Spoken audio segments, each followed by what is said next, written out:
Welcome to Ahmed's World Supernatural, where we delve into the mysterious and chilling realms of folklore, mythology, and the occult. In today's episode, we turn our attention to the infamous figure known as Black Agnes, a haunting presence that has left an indelible mark on the legends and history of Leicester. Prepare to be captivated by the tales of this witch-like demon and her insatiable hunger for human flesh, as we explore the dark depths of her lore. Black Agnes, also known as Black Agnes, is a notorious figure whose name is widely recognized among readers familiar with folklore, mythology, and witchcraft. This fearsome entity is often mentioned in books that discuss Anu, Danu, or other related subjects, with roughly half of these references specifically referring to gentle Agnes or Cailleach Bheur, also known as Bheur. What makes Black Agnes particularly intriguing is that she appears not only in works of mythology and witchcraft, but also in historical texts, particularly those centered around Leicester. Described as a witch-like demon, Black Agnes is depicted as having pale blue skin, a grotesquely fierce countenance, and razor-sharp claws that enable her to capture her unfortunate victims. According to the legends, she dwells deep within a cave nestled in Dane Hills, Leicestershire. Periodically, she emerges from her lair to prowl the surrounding area in search of human flesh to satiate her gruesome appetite, with a particular preference for the flesh of children. The tales surrounding Black Agnes have captured the imaginations of many, drawing attention to her terrifying nature and the dark legends associated with her. Her presence in various literary genres and historical accounts has ensured that her name remains widely known, leaving an indelible mark on the folklore and mythology of the region. The origins of Black Agnes' story are shrouded in the mystery inherent to folklore.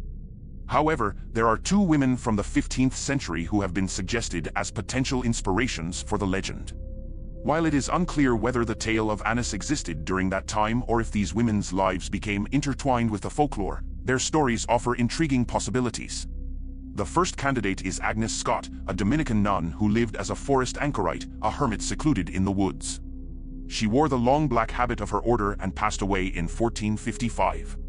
It is believed that Agnes resided in a cave near the Dane Hills and may have overseen a leper colony from there. A brass plaque in her memory can be found at Swithlands Church, along with a 3-foot veiled statue. The connection between Agnes Scott and Black Agnes was proposed by Robert Graves, a poet and writer, although it remains uncertain whether this association was grounded in historical truth or poetic license. Nevertheless, it is an intriguing speculation. The second woman's association with Black Agnes is more tenuous. She was a witch or wise woman who supposedly foretold the death of Richard III.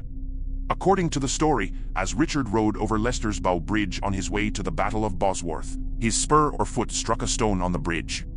The wise woman prophesied that upon his return, it would be his head that struck that same stone. When Richard's lifeless body was brought back over Bow Bridge, his head did indeed hit the designated spot. In commemoration of this event, a tablet was placed on the bridge, mentioning the wise woman's prediction. Although the connection between this woman and Black Agnes is less direct, it adds another layer of intrigue to the legend. These historical accounts present fascinating possibilities regarding the origins of Black Agnes' story, intertwining real-life figures with a folklore that has captivated generations. Black Agnes is a well-known figure in folklore and has been mentioned in various books on subjects ranging from mythology and witchcraft to local history, particularly those related to Leicester. She has been referred to by different names such as Black Anna, Black Annie, Black Agnes, and Cat Anna. According to the tales, Black Agnes resided in a cave called Black Agnes's Bower in the Dane Hills near Leicester. It was said that she carved the cave out of sandstone using her long and sharp nails. A pollard oak tree grew at the entrance of the cave, where Black Agnes would hide and ambush unsuspecting children. She would carry them off to her cave, drain their blood, consume their flesh, and then hang their flayed skins on the oak tree to dry. It was believed that she wore a skirt made from the skins of her victims. Local shepherds often blamed any lost sheep on her. By the late 19th century, the cave of Black Agnes had begun to fill up with earth, and it is now covered by a housing estate that was built after World War I. According to a 19th century eyewitness, the cave was approximately 4 to 5 feet wide and 7 to 8 feet long, with ledges of rock serving as seats on each side. There was a rumor of a tunnel connecting Black Agnes's Bower with Leicester Castle, allowing her to freely roam its length. An account of Black Agnes was recounted by an evacuee to Ruth Tongue in 1941. The story involved 3 children who were sent by their wicked stepmother to gather firewood. As darkness fell, they became terrified of encountering Black Agnes, who was said to turn to stone in daylight. Through a hole in their witch stone, they saw Black Agnes sniffing around but managed to escape by dropping their bundles of firewood and running. Agnes injured her legs on the dropped bundles and returned to her bower to tend to her wounds. Later, she pursued the children and caught up with them at their cottage.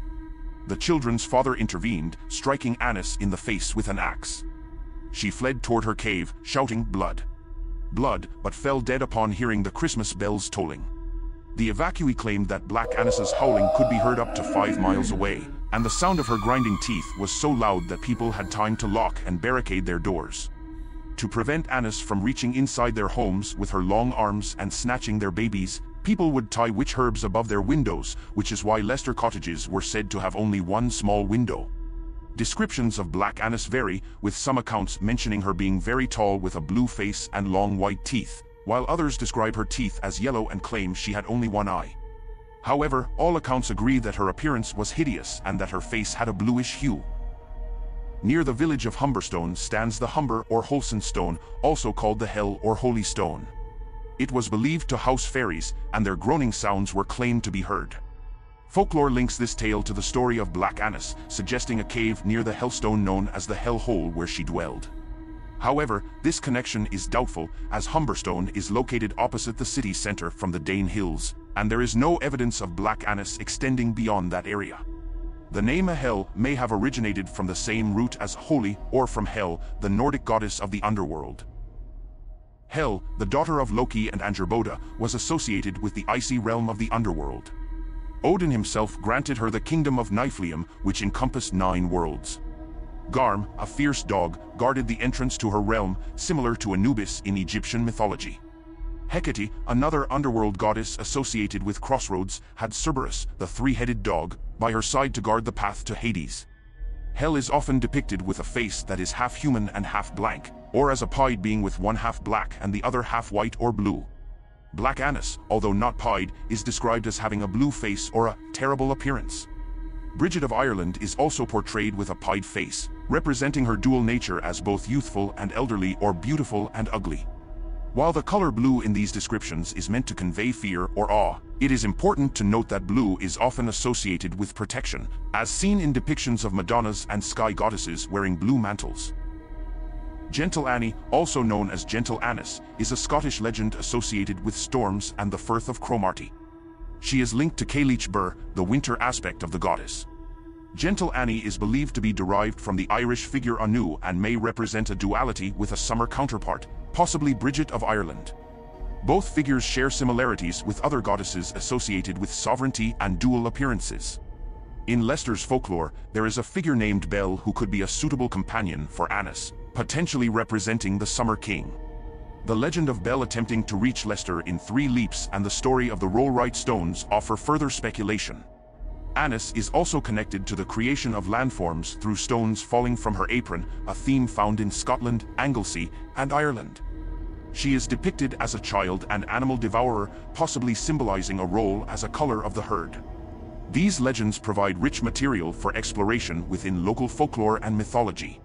Gentle Annie, also known as Gentle Agnes, is associated with storms and the Firth of Cromarty. She may have been a guardian of the Hollow Hills, entrances to the Celtic land of Faerie and the realm of the dead. The Bean City, or Banshee, connected to caves and death omens, foretells demise. Agnes's name may come from Anu or the use of aniseed on the dead cat. Cats and oaks hold symbolic significance. The origin of the Dane Hills in Leicester remains uncertain. These connections create a rich narrative worth exploring further. Thank you for joining us on this journey into the supernatural realm of Black Agnes.